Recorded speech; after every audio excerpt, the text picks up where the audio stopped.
Hello ladies and gentlemen, welcome back. I'm Sanford Kahn, and this video is about how to make money by selling mini call options on Apple computer. Why don't we get into it now? I don't think you're watching this video for my good looks and charm, so let's see how to make money by selling mini calls on Apple computer. Usually a call option, one call option represents 100 shares of a stock by definition. People, when you sell somebody a call option, you sell them the right to buy 100 shares of stock, whatever company is, GE, Apple, name Hewlett Packard, whatever company, all the Dow 30 have call options, within a certain period of time and at a certain price. Now, there are some exceptions to this, and Apple is one of them. It's a well-known company. It's held by a lot of people. If you wanted to buy 100 shares of Apple and sell a call option, you could do it, but that's a lot of money. This chart here is actual prices taken in October of Apple, actually October 15th. And it was going for one share was going for $501. 100 shares would be over $50,000. That's a lot of money for most investors. Even for a lot of investors who are upper income, that's still a lot of money. Apple is one of the 3 exceptions on stocks that has mini call options. A mini call represents only 10 shares, which is how I started out selling call options on Apple. I'm giving a presentation on something I did, so it's not like I'm just telling you to do something and I haven't done it. I've done this and it works, but there are risks. Like any investment, there's no such thing as a risk-free investment. Let's get into it. One mini call on Apple is 10 shares by definition. So let's say you buy 10 shares of Apple at the price on October 15th. It was $501. That would be $5,010. Well, that's affordable to great majority of investors. $50,000 would not be, but $5,010 would be. You go ahead and sell somebody the right to buy those 10 shares now. This is on the options exchange. It's in personal market, just like the New York Stock Exchange. It's a Chicago Board of Options Exchange. You sell somebody the right to buy your 10 shares of Apple between now and the 3rd Friday. Most of the calls expire 3rd Friday in January for $520. You bought it for $501, and you're selling somebody the right to buy it for $520. You're 10 shares now. It's a mini call. And for that, you receive $178 before commissions. Speaking of commissions, always do this with a discount stockbroker. Don't go to a full broker because they'll rake you over the coals on commissions. $178. What is your rate of return? And then I'll get into your risk. Your rate of return is 178, just simple division, divided by $5,010. All rates of return are expressed in annualized rate of return. I'm using a banker's year of 360 days.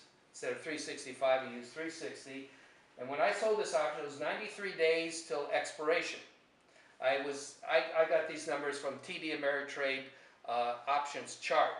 I pulled it up and they tell you how many days to expiration. A lot of companies have that. I just use TD Ameritrade. I'm so used to it. I'm not recommending it, but I'm used to it, so I use it. So rate of return is 3.55%. That's 178 divided by $5,010. Simple division. And then 93 into 360, that's 3.87. You multiply this through, that's 13.7%. Nice hunk of rate of return. Sure beats 1% in a CD, doesn't it? But then you're not done yet. So that's 13.7%, plus it has a dividend of 2.4%. At these prices, the dividend yield on Apple is 2.4%. You add the 13.7 plus the 2.4, and you come up with 16.1% rate of return, annualized rate of return. Now you could say that's great, and it is great, but there are risks. I use this, I do this, and I'm willing to accept the risk. And as I talk about in my book, which I'll get to shortly, the primary criterion of any investment is not rate of return, it's suitability. You have to judge if this is suitable for you. But I can tell you this right now, what isn't suitable for you now may be suitable for you down the road. The rate of return on this, if Apple stays constant, is 16.1%. Any stock, including Apple, There's three ways it could go. It could go up, go sideways, it could go down. Well, Apple is a very volatile stock. If you follow it, I've seen it move 20 points in one day. It's unusual. Usually it moves 5 or 10. But it is volatile. The chances of Apple going sideways is very remote. It could happen. If it does, you'll still get your 16.1. If Apple goes up, and it goes up to $520 by the third Friday in January, it's going to be called away from you. Your 10 shares will be called away. When you bought it at 501 and you're selling at 520, your rate of return will actually be greater than 16.1%. On the other hand, there's always the other hand in investments, and matter of fact, there's always the other hand in life too. If Apple goes down, what happens? Well, if Apple, these 10 shares should plummet in value by more than $178 between now and the third Friday in January, you will actually lose money. You will actually take a loss. That's the risk. If it goes down and doesn't go up to 520 by the third Friday in January, this option that you sold will expire worthless, because why should somebody buy it from you at 520 when they can go into the market and buy it for 500 or 490 because it went down? This will expire worthless. Then you go out and you sell another one. You may not get $178, you might get something less. That's the risk you take. But look what you're doing. You're generating cash flow from Apple stock, much more than the 2.4% dividend. You're sacrificing that Apple could go up to 600, but you're saying to yourself, I'm willing to sacrifice some rate of return for greater cash flow now. There's always trade-offs in the stock market. This is what I do in my account. I used to have a lot of mini calls on Apple, and then I wrapped them all together, and now I have 100 shares of Apple and I sell a regular call. But this is how you start out. This works, but you got to know about the risk. You got to ask yourself, is this suitable for what I want to do? Now I'd like to get into the book called The 13 Great Economic Business Myths That Dominate Our Lives, and I'd like to critique this book. You should get this book. I'd like to critique it. This is a good book. I'm just joking. It is a good book. But you need to read chapter 11 because this is where it starts off. I talk about investments. Personal investing is a tricky and complicated affair. That's this. For those who don't like to do this strategy on individual stocks, how I started out doing it is on the whole market. You heard of the Dow Jones 30. There is an exchange-traded fund called the Dow Jones Diamond, symbol DIA, that represents every stock in the Dow Jones Industrial 30. It goes for about $156, $157 a share. What I started out doing is buying 100 shares of the Diamond, that would be $15,000, $16,000, and selling a call option. You're monetizing the Dow Jones 30. You're reducing your risk because now you have 30 stocks, basically, you're selling a call on. I explained this in this chapter in detail. A good example how to do it. How to monetize and make extra income by selling call options on the Dow Jones 30. You're now doing it on 30 stocks. I used to do that on the Dow Jones 30. Once you do it on the Dow Jones 30, you could graduate and do it on the S&P 500 by an exchange-traded fund called the SPYDER. SPY. It's the most heavily traded of all the exchange-traded funds. Institutions use it all the time. You could then sell call options on the SPYDER. It follows the same procedure as doing it on the diamonds. Exact same procedure as I explained in chapter 11. No different.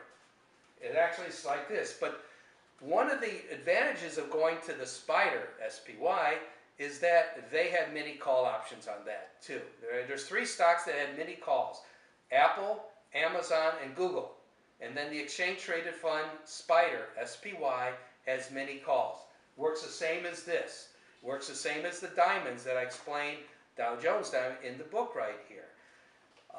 If you get the book, and I encourage you to get it, I need to warn you of something. The advice I gave in chapter 11 was good when I wrote it. It's very good on using the Dow Jones Diamond to monetize. You could spend it. This $178 is yours to keep, no matter what. You could go to Vegas. You go out to dinner. You could go to the Polo Lounge at the Beverly Hills Hotel. A nice place to go, believe me. You can even have dinner there. But the second part of the chapter, you should not follow. You definitely should not follow the advice in the second part of the chapter now. I talk about how to buy U.S. government securities. I talk about they're the safest investment in the world. At the time I wrote that, that was true. I cannot in any way recommend any individual buying U.S. Treasury securities. Because if the United States keeps going down the road it's going now with its debt and spending, if it keeps going down the road with its debt and spending like it is, and there's no reforms, the United States will, not might, will default on their Treasury securities. They will default. They'll do it one of two ways. The first one is an outright default. Well, they'll only pay you 50 cents on the dollar, something like that. The most likely way they'll default is by running up the printing presses and churning out dollars and paying you in worthless dollars compared to what you originally invested. The United States is a unique country, but we obey the same laws as any other country in history. Then the debt burden becomes too large, they'll try to inflate it away, and you're going to be paid off with worthless dollars. There's two other chapters in this book. You should get the book. It's available. It's on Amazon.com in Kindle format for $3.99. At least that's the price when I just last checked a day ago. Probably still is. $3.99, no shipping, no tax. There's two other chapters you should be aware of. One of them is chapter number 12, where I talk about the new feudal society, how to survive and prosper in the new age of new business lords and new business serfs. What do you want to be, a business lord or a business serf? It talks about the new feudal society. When I wrote that chapter, which was really based on an article I wrote 7-8 years ago, actually a little bit more than that, I got lambasted on the internet because I posted it mostly by college professors. Guess what? We are now in the new feudal society, a new age of business lords and business serfs. How do you survive and grow in that society? I think you should read chapter 12. That's extremely important because we're there now. The other chapter is chapter number 10 you should read. It is the myth on the positive mental attitude myth. PMA, I think they call it. Positive mental attitude myth. You need to read that. This is a bunch of nonsense that you've been sold that you always have to have a positive mental attitude. It's garbage. Since when is the weather always bright and sunny? It changes. Attitudes change. There's something much more important than a positive mental attitude that will help ensure your success and advancement. Read those two chapters, number 12 and number 10. And number 11 gets into how to sell call options on the Dow Jones 30, how to monetize it. You need to read that too, but don't follow the second part of that chapter where I talk about buying treasuries. Just put a big X over it. It's not good advice. So it's good advice at one time, not now. Anyways, get the book on Kindle, on Amazon Kindle. Until we meet again, as I always say in my videos now, thumbs up.